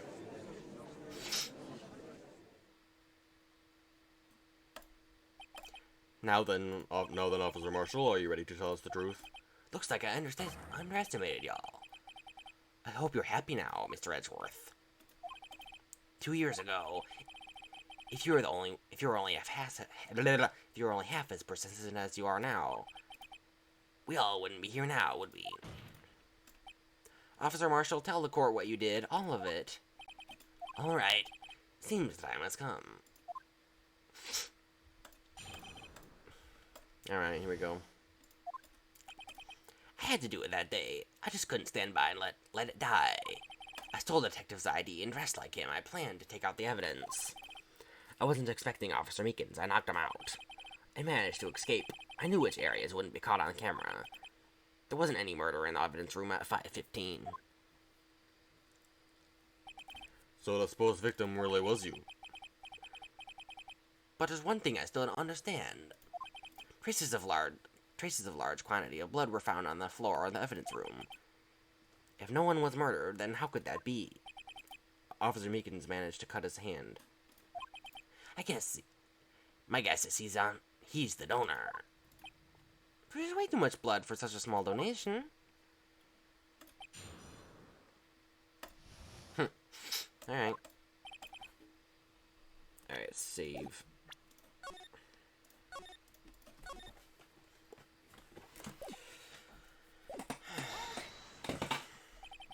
When you say it, you mean... You even have to ask, partner. The SL9 incident. 2 years have passed since that case was closed. It was going to completely end with a transferal that day. Not if I have anything to do with it. That incident's not over. What do you hope to accomplish by sneaking into the evidence room? When a case is closed, only the case's lead detectives can look at the evidence. I wanted to have a look at it myself one more time. No matter what the cost. I didn't care what anyone says, partner. That case is mine. But Officer Marshall wasn't in charge of that investigation. Why does he care so much about it? Today was my last chance. That's why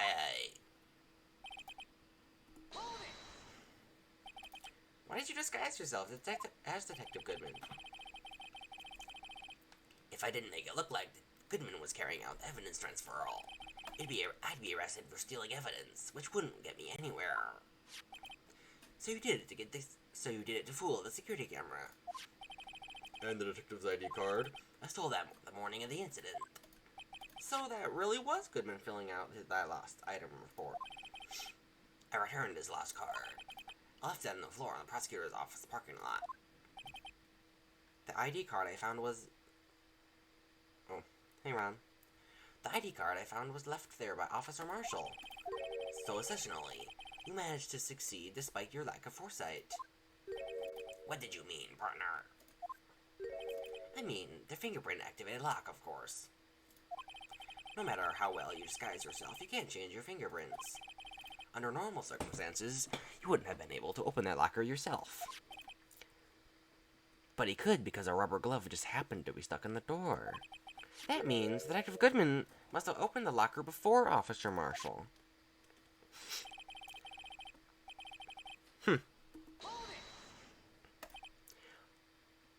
You pulled a knife on Officer Meekins and tried to drive him off? Let's just say I was a little surprised. I only planned on being in the evidence room for no more than 5 minutes. I didn't plan anyone would actually come in there during that short time. Officer Meekins certainly is a one-in-a-million type of person. Mistaking a detective for an intruder and demanding to be shown his ID. I'll have to think a little more about this case. I'll have to think a little more about his raise in a year. When did Edgeworth get so much influence? Anyway, he threw himself at me, and I ended up cutting him slightly. I'm sorry I turned out that way. For me, knocking him out and everything. By the way, what happened with your knife? Oh, you mean this one? I don't know what to say. So you knocked Mr. Officer Meekins out, and...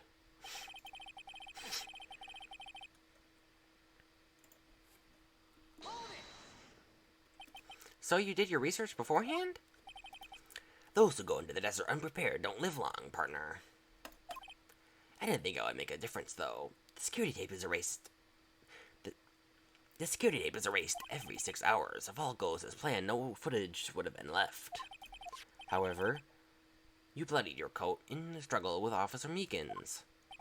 If something was in the security room when I came out, the cheek would have been up. I opened my locker and stashed it in there. What was Officer Meekins doing there in that time? What else? He wasn't sleeping like a baby. He was sleeping like a baby. So what you're saying is... So what you're saying is on that day...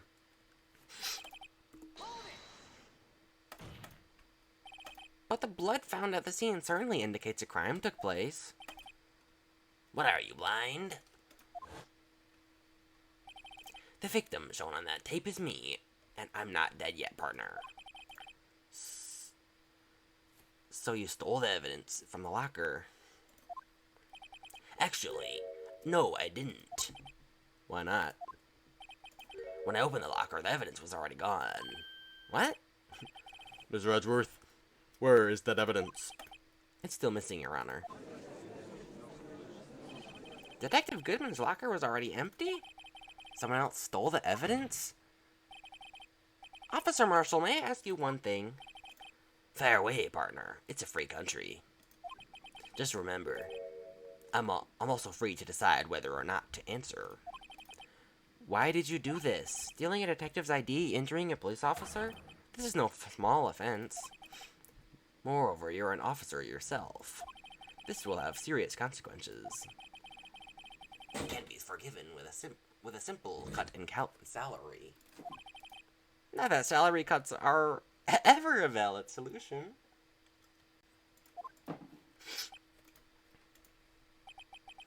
Like I said, this isn't your case. This one is mine. And I'll do anything it takes to get an answer I'm satisfied with. The witness has an unusual amount of zeal. Let's hear more.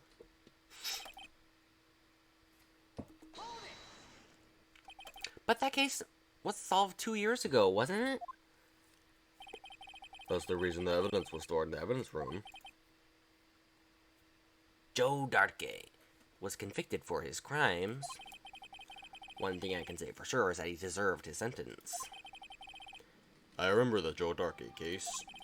Involved serial murders, didn't it? I don't intend to complain about how it turned out, but there's something that still bothers me. Something went down on that trial. Something no one will talk about. What happened? I don't know. That's what I'm trying to find out.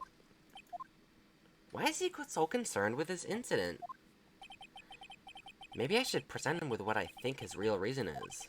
I had a feeling he'd wind up here sooner or later. Everyone involved here is related to that case in some way to that case. It'd be better to take another look at the files.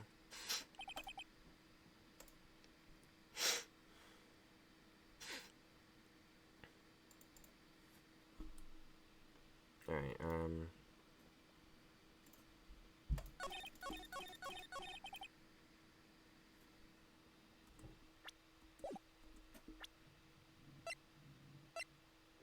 here we go. Officer Marshall, I think I understand. I think I know why you care so much about the SL9 incident. Sounds like you've been slipping too much cactus juice, partner. I have the SL9 incident file right here. The name, Marshall, is mentioned in here. In a list of murder victims. Neil Marshall, are you related to this man? Neil Marshall? Yeah, I'm sure you've heard the name. 2 years ago, he received the same lousy prosecution award you got. What? Prosecutor? You must be talking about the King of Prosecutors Award. Now I remember, the prosecutor, Neil Marshall. He handled the SL9 incident before I did. That's right. He was killed, and the case fell into your hands. But what's his relation to yours? He was my brother. He was investigating the murders with Damon Gant, and then the Deputy Chief of Police. The group of detectives I was part of worked under them. We were desperate to prosecute the killer. Joe Darkey. My brother fought Darkey and was killed. That was the first time Darkey left behind any evidence. That was all we needed. He was Arraigned and incarcerated, the case was finally closed. At least according to public records. What do you mean? My brother couldn't have been killed by Joe Darke. I knew my brother better than anyone. No one could have beaten him in a fight. And what's this? What's your reason for your insane actions? There was more to my brother's death than the records say. No matter how much you try to, you can't hide it. You can't fool me. Well, at least one thing's for certain. Now we know what happened to the police department on the day of the crime. That was the last day of the That was the last day of the SL9 incident. That was the last day the SL9 incident could be reopened. Not satisfied with its resolution. Oops. Whatever. Disguised himself as Detective Goodman, he entered the evidence room. Officer Meekins confronted him, so he rendered him unconscious and fled. Yes, his mystery has finally been cleared up. No murder took place in the police department that day. The things that happened by chance never seem to amaze. Seem to amaze. At exactly the same time as the murder at the prosecutor's office, this fake murder was going on at the police department. Chance? Can't be it. So if no one was murdered at the police department on the day of the crime, that means the murder in the prosecutor's office parking lot was the real one. Which in turn means only one person could have committed the crime. Chief Prosecutor Lena Skye. But wait! A verdict wasn't reached into yesterday's trial. Which is why we examined the incident at the police department today. But there's only one reason the defendant was not convicted yesterday. There yet remain the mystery of the simultaneous murder at the police department. Seems to me this boy's got the draw on you, partner. All the mysteries at the police department have been resolved, no doubt about it. Our sole murderer took place at the prosecutor's office. The only suspect is Lena Skye, and the testimonies of one Miss Angel Starr is completely incontestable. If you have a response, make it a single word or less. I rest my case. Seems this trial has reached its conclusion. There's no room for doubt. Well done, Mr. Wright. Thanks to you, I don't need to waste my time. Disproving the alleged murder at the police department. There's no doubt that what I proved today is true. The apparent murder on the security camera tape really was fake. But I didn't realize that would end up proving Lena guilty. Now then, the time for the verdict has arrived. This court finds the defendant...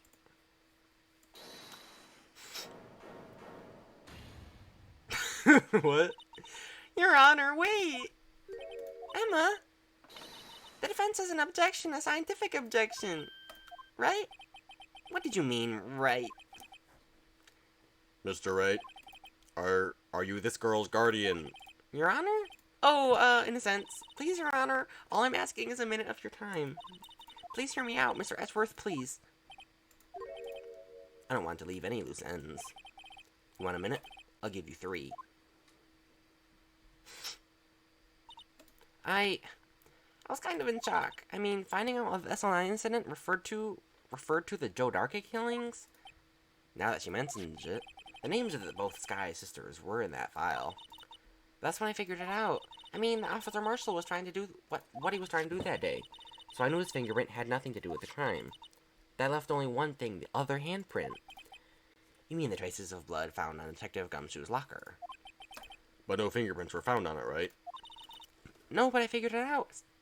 I examined it scientifically. I had to be sure to find a clue. So, I ran over there and looked at it again. Well, did you find something?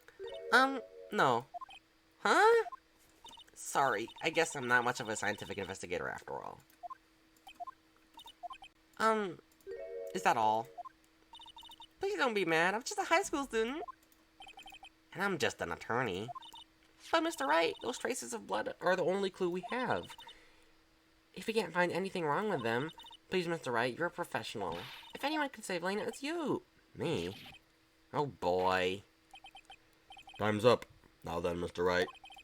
With regard to the incident at the police department, does any reasonable doubt remain? It appears the defense is troubled by the other blood mark. Looking at the floor plans, a handprint was discovered around here. Is there a problem with this? Mr. Wright, I'm sorry, I can't be of more use. But still, if you can't find anything wrong with that blood mark, Lena will be... Please answer my question, Mr. Wright. We don't have all day. Yes, Your Honor. If ever I need to concentrate, it's now. What could be wrong with the handprint on Detective Gumshoe's locker? Could there be something I'm missing? Yes, there's a problem. This handprint left at the scene of the crime? Oh, also, I need to save the game. I haven't saved in a long time.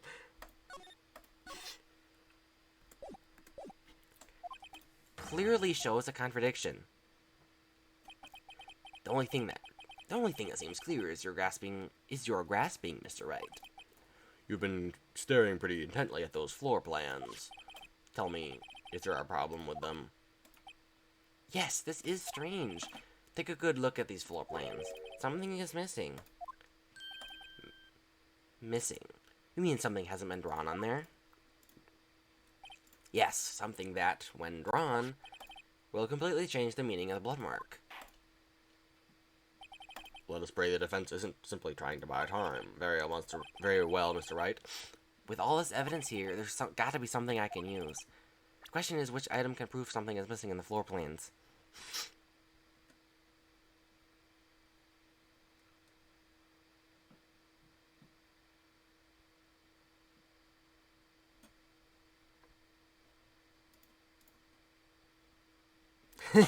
You want to sleep, but you also want to see what happens?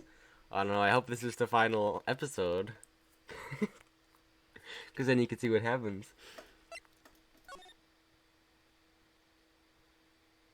Yeah, alright.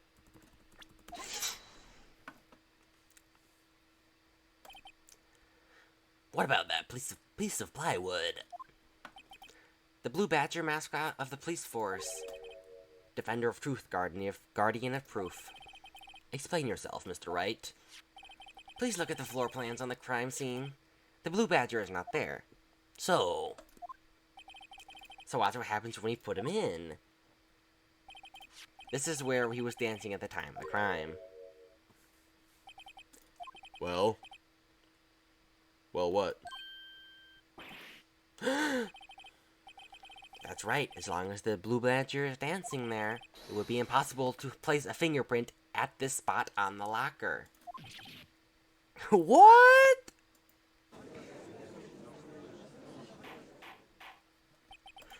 So that means, just exactly what does that mean? It means it can't be done. What are you saying? Blood traces were undeniably found on that locker. Don't look at me. Wait, Mr. Wright, think it through scientifically. Emma, on that afternoon... I was going so fast. That what? Officer Meekins was the one who brought the Blue Badger to the evidence room, right? After we put it down, it would be impossible to leave the handprint on that locker. So that must mean the blood mark was left there before the Blue Badger was brought in? Just one moment. I will not allow such far-fetched balderdash in my courtroom. It may sound far-fetched, Your Honor, but it's the only possible explanation. On February 21st, in the police department evidence room, blood was spilled not once, but twice. But how? How? One time was captured on this tape taken by the security camera. Officer Meekins cut his hand, which was from which a trivial amount of blood fell. The problem is the other time.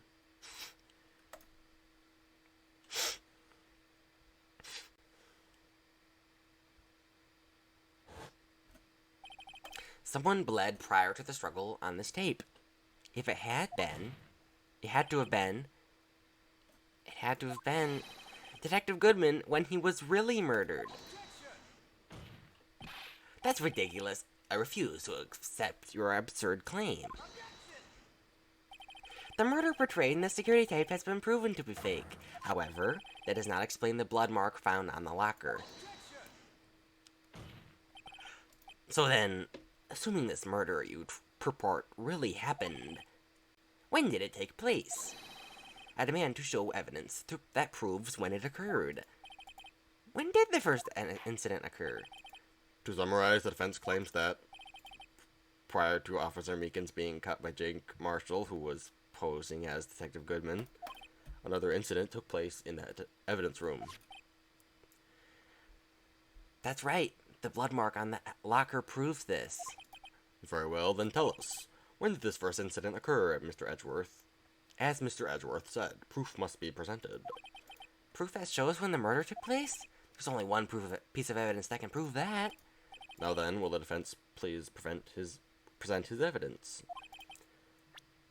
When was that the first time crime took place? Well, couldn't I just use the autopsy report?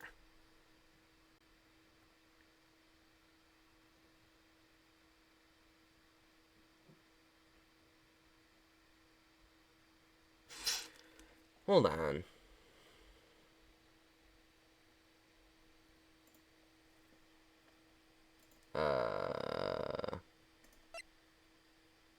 Oh. Because he entered the room earlier, so I'll be the card. This is the proof. It's quite simple, you see. If it's so simple, then don't get it wrong. Wait, what? Oh, you gotta go to bed? Alright. Well, actually, it's not gonna end soon. So, there's actually, like, at least a while longer in this case, because we haven't even gotten to the examining the, parking lot murder yet. So there's probably a whole nother chapter. So I'll probably end up doing this tomorrow anyway. So yeah, I was thinking like tomorrow I'd probably stream around the same time and hopefully we can finish the case. But yeah, I'm gonna be done in a few minutes anyway, so see ya. I'm gonna have to finish the case tomorrow. Cause I don't plan on staying up much later anyway. So, yeah. If was an acceptable excuse, we wouldn't need police. The first crime took place before the Blue Badger was brought to the room, right? Say, when was the Blue Badger brought here anyway? We don't have a chart for listing a bunch of times or something. Proof that shows when the murder took place? There's only one piece of evidence that can show that. Alright, I swear I gotta have that one somewhere. Goodman's lost item report. ID card record. Oh, that's the one I wanted to do. Okay. Anyway. Good night, Ron. See ya.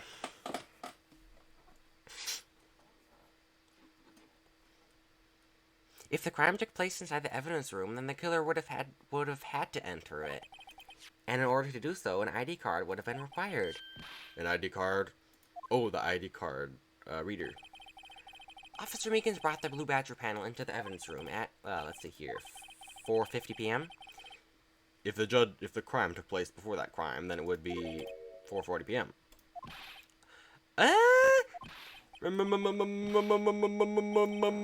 Miles Edgeworth, what have you done? I never would have figured it out. I never would have figured you had the nerve, boy. Drop the act, witness.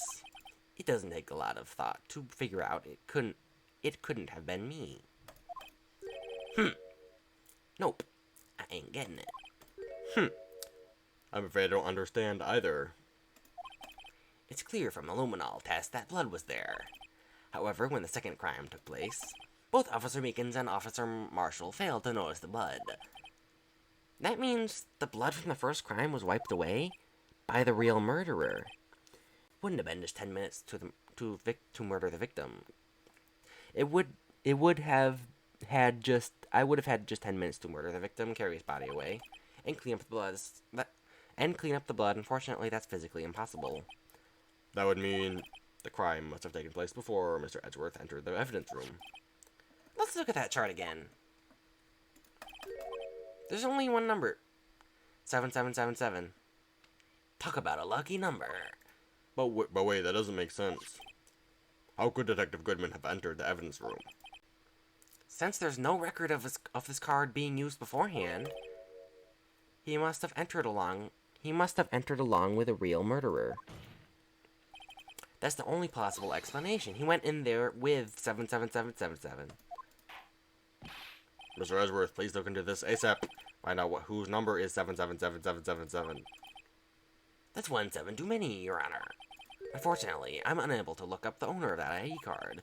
At least at present. What? Explain yourself, son. The ID number 77777 belongs to someone of the rank of captain or higher. Someone who is so-called executive officer. We don't have authority to inquire into such a person's identity. But that's ridiculous. Just how... I'm not finished talking, Mr. Wright. There is no situation in which we can be granted such authority. If an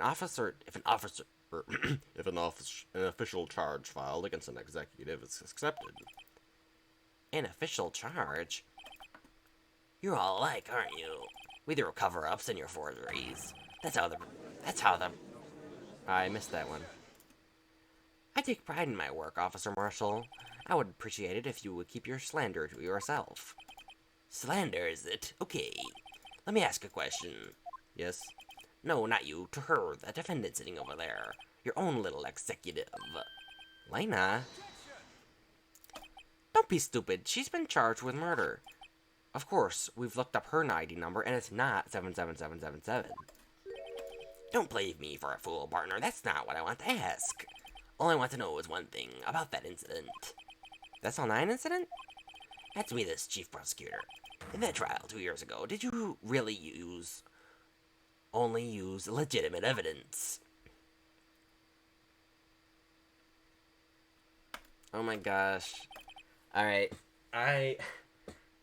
Not another witness. I'm gonna be done. I'm tired. I'm gonna be done. I agree with Ron. I'm going to go to bed. It is bedtime. Alright. It's bedtime. It's bedtime. I'm done. Title screen. Let's go. Yes.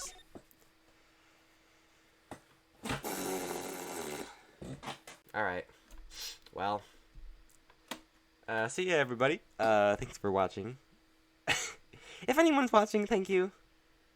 I'll be back tomorrow. Same time. Same buzz channel. See you. Bye, thanks.